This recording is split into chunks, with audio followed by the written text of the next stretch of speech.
Azora Plus, abonnez-vous.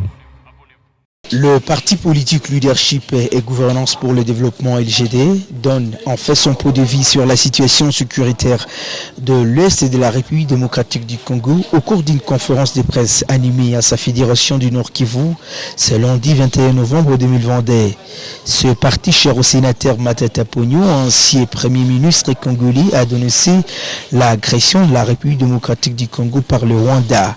De la Fédération provinciale de Leadership et Gouvernance pour le Développement LGD en sigle, dans cette première conférence de presse relativement à la situation sécuritaire dans la province du Nord Kivu.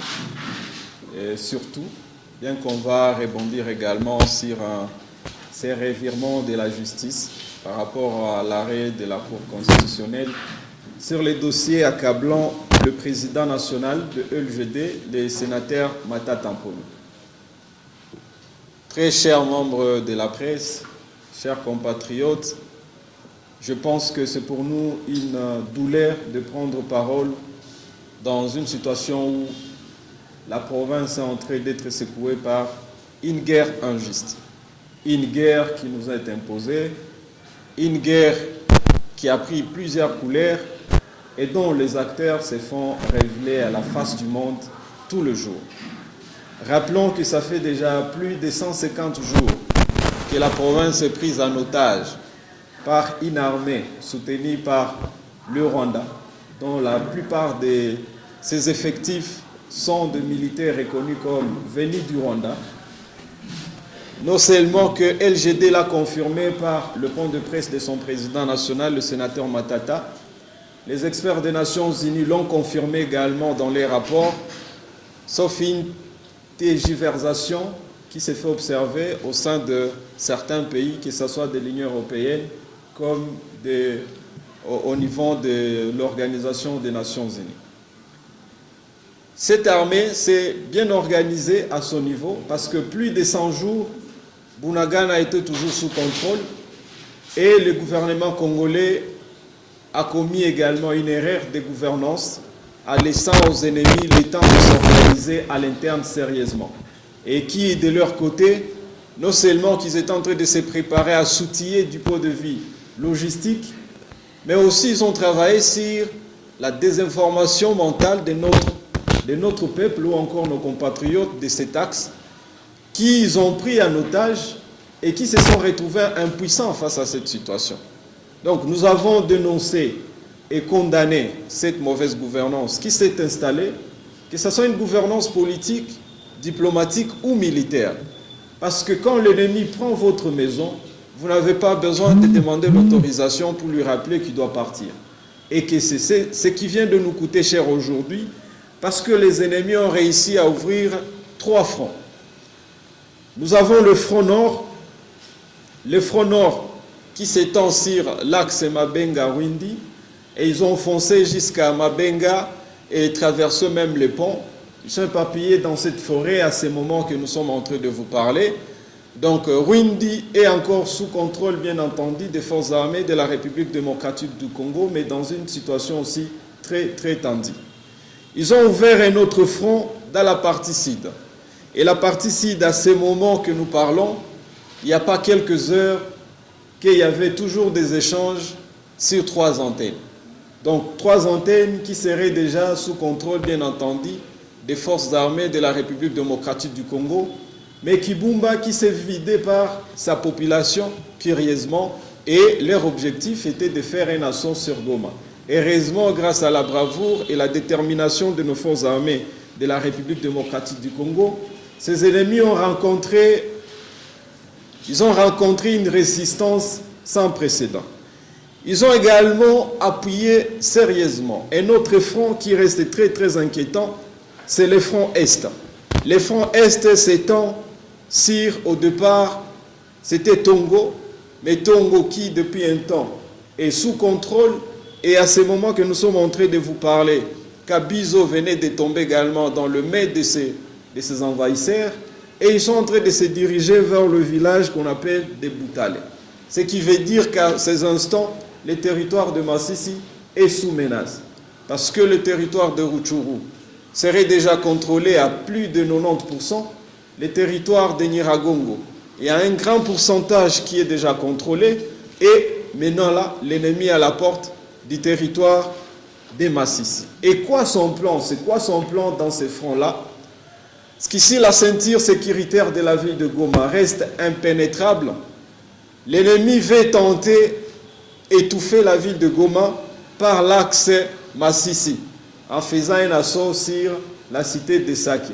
Et bien entendu, comme cela a été encore le scénario en 2012. Et nous espérons qu'avec l'expertise de nos forces armées de la République démocratique du Congo, ils vont nous épargner cette répétition de l'histoire.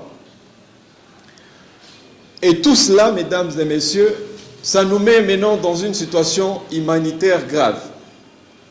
Très grave parce que, à ce moment que nous vous parlons, nos compatriotes se sont déplacés encore une fois, et la plupart des femmes enceintes, des enfants qui n'étudient plus, des personnes âgées qui pensaient que notre génération allait le protéger et qui malheureusement nous le mettons encore sur la voie de se déplacer parce qu'à un moment, nous avons été irresponsables de les sécuriser, ces personnes âgées.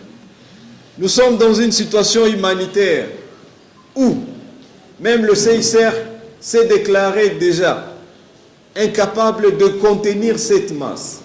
Ce qui veut dire qu'ils ne soient pas étonnés d'apprendre qu'il y a dans certains camps de déplacés, à ces instants que nous sommes en train de vous parler, qu'on signale même des cas de mort par maladie d'origine hydrique, qu'on signale des cas de mort par famine tout simplement parce qu'un Congolais n'arrive même pas à trouver quoi manger, ce qui est inacceptable. Dans cette même situation humanitaire, plus de 300 000 personnes sont en dehors de chez eux et se sont dirigées sur l'axe nord.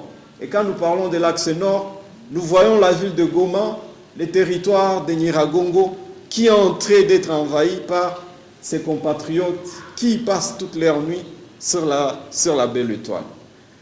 L'axe également sud, l'axe sud et l'axe est, où nos compatriotes ont traversé même dans le pays voisin, c'est-à-dire l'Ouganda. Ils sont partis chercher refuge là-bas. Et les autres ont traversé vers le territoire de Massissi. Et les autres sont encore enfermés à Kanyabayonga, vers la direction du territoire de Beni. Et on signale déjà, selon les sources de l'OCHA, que cette population est entrée dans les vers 600 000. Ce qui veut dire que dans peu de temps, nous risquerons d'avoir plus d'1 million de nos compatriotes qui se sont déplacés par cette guerre nous imposée par le Rwanda. Face à cette incapacité de gouvernance et de contenir cette guerre qui pouvait être éradiquée depuis que ça a commencé sur Mbuzi, Runyoni, jusqu'à tomber à Bunagana, les gouvernements en place, avec le commandant en chef, le président de la République, s'est déployé sur plusieurs fronts, tels que vous le savez. Ils nous ont dit qu'ils se sont déployés sérieusement sur le front diplomatique. Et que cette diplomatie, en se rappelant de la récente et la dernière réunion du Conseil de sécurité, dont tous ces pays ont parlé du Congo comme s'ils ignoraient totalement ce qui s'y passait. Ce qui voulait dire exactement que cette diplomatie n'était pas agissante telle qu'on le pensait. Mais c'était une diplomatie plutôt qui était à genoux. Et ce qui nous a mis dans une situation aussi très, très calamiteuse aujourd'hui. Et voilà les éléments de cette diplomatie dont on nous a parlé. Le premier axe qui a été ouvert dans cette diplomatie, c'est l'axe EAC. C'est-à-dire, c'est la communauté des États de l'Afrique de l'Est. Et qu'est-ce que cette communauté propose? Cette communauté propose que notre pays rentre encore sur la table des négociations. Négocier avec qui? Négocier avec les terroristes. Et pourtant, mesdames et messieurs, vous le savez, aucun pays au monde, même les États-Unis qui n'ont pas signé beaucoup de chartes, ils n'acceptent pas de négocier avec les terroristes. Mais sauf notre pays qu'on va imposer de négocier avec les terroristes. Et ce qui est marrant dans cette histoire, c'est que le pays qui pilote ce genre de négociations, ça s'appelle le Kenya. Mais n'ayons pas une mémoire courte. Rappelez-vous que le Kenya a été attaqué pendant longtemps par le terrorisme.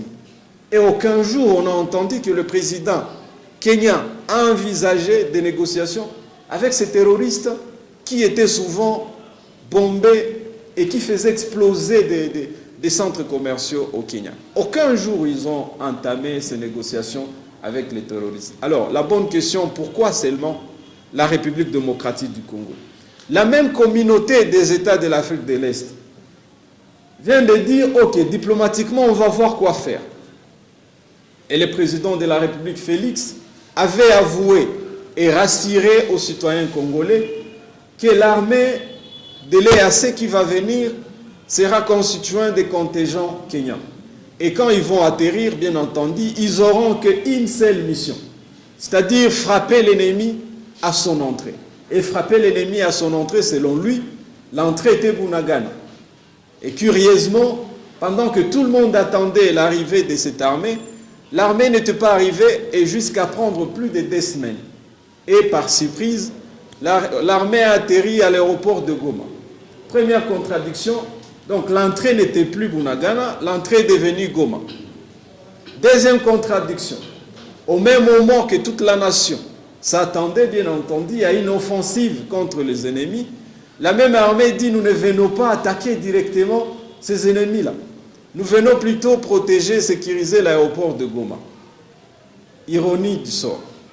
Parce que Goma et ses citoyens n'ont pas besoin que son aéroport soit sécurisé par une force qui, au départ, l'intention était d'aider les forces armées de la République démocratique du Congo vers le front.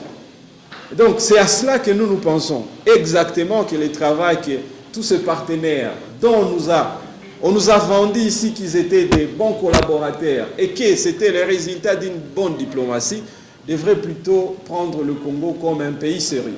Mais le pays sérieux, bien entendu, vous devez savoir, ça part aussi de la capacité du leadership au niveau du sommet de l'État. La libération de Kigali et de Burundi dans l'histoire de cette région, nos compatriotes étaient sur le front. La chute de Goma, nous avons encore libéré ces pays. La chute de Bukavu, ce sont les FARDC qui sont venus libérer. Donc, toutes ces démonstrations, ça prouve justement que cette armée n'a besoin que d'un bon leadership. Cette armée n'a besoin que d'une bonne gouvernance. Et ces mariages de ces binômes de leadership et de gouvernance vont faire à ce que notre armée accompagne les ennemis jusqu'à leur dernier retranchement. S'agissant des positions annoncées par le gouvernement, plutôt par l'armée kenyane, de pouvoir rester et contrôler, sécuriser la ville de Goma et son aéroport. LGD, Fédération du Nord-Kivu, met en faux cette position-là et cette volonté de pouvoir sécuriser notre aéroport. Nous aimerions plutôt que cet aéroport soit sécurisé par le civil, si c'est ce que cette armée kenyane pense. Parce que si le gouvernement a invité cette armée, c'est justement pour mettre en dehors l'ennemi. Et donc, nous ne voulons pas nous tendre nous-mêmes le piège, tout en se rappelant de l'histoire de la Grèce antique, face à ce roi-là qui a accepté qu'on lui amène un cadeau, mais un cadeau empoisonné qui a fini par être un cheval de Troie. Nous ne voulons pas être victimes de ce cheval de Troie. Tout ce que nous voulons, chaque armée qui veut accompagner les initiatives en République démocratique du Congo, c'est de nous amener à contrôler entièrement notre territoire. Toute tentative visant, selon les propositions, que le 1-23 se retire de toutes ces zones et que ces zones-là soient sécurisées par une force neutre, nous nous inscrivons encore en faux. Parce qu'on n'a pas besoin d'appeler des mercenaires ou des sous-traitants de notre sécurité. S'ils acceptent, bien entendu, d'accompagner la République démocratique du Congo, ils vont quitter toutes ces zones et ce sont nos forces armées qui vont sécuriser encore ce coin de la République démocratique du Congo. Et enfin, nous allons chuter sur ces dossiers de la justice. Nous pensons que plutôt ces dossiers devraient attirer notre attention.